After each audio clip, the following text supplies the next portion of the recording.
maybe a rude question, what is graffiti anyway?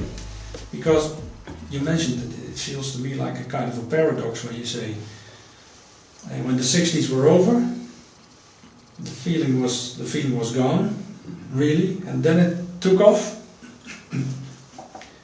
as an art form, or what?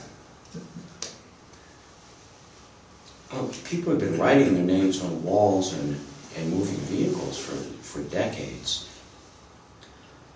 If I'm looking at the handmade artworks from the 60s, they were a bit of a protest, whatever stopped the war, but then there was the flower power era, right? With, you know, the hippies, and I'm sure in Europe, people making banners and going to their rock shows with their beautifully painted buses and flags and colors and painting your face.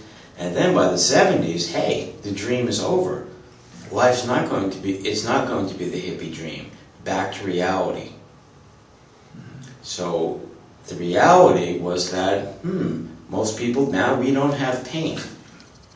The New York guys would have to go and steal their paint and steal whatever material they could get for that expression. And we knew that taking a pot of watercolor and a brush, it could only be the self-expressive. And we wanted to do bigger and better and more. And therefore we found...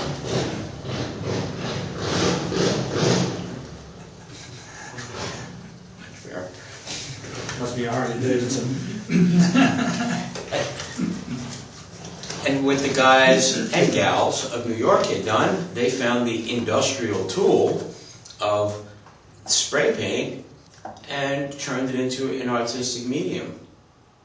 So if you think back in the 1960s, it was an industrial tool. You painted your lawn furniture with it.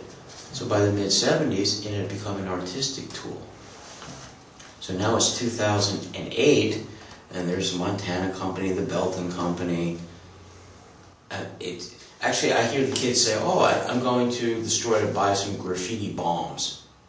So even the spray cans are called graffiti bombs. They're created now simply to make graffiti and make wall productions. So we also had to sort of pioneer that tool. So it would manifest itself into something different. Making the caps by yourself. Yeah. Exactly. Yeah. And now it's all there. Yeah, now it's all there. It's cultivated. Oh, definitely. Cultivated, commercialized. There's not so much wrong with that, but don't expect me to always endorse that or even have interest in it. And as a man, as a father, I have many other interests. Mm-hmm. You know me well because of my history of painting and the history of what I had done on the trains in New York, along with thousands of other people. But I have too many other interests. So this is my job, and it's a vehicle to travel and to seek out those interests. I'm also very interested in people, certain types of people, usually people who are creative.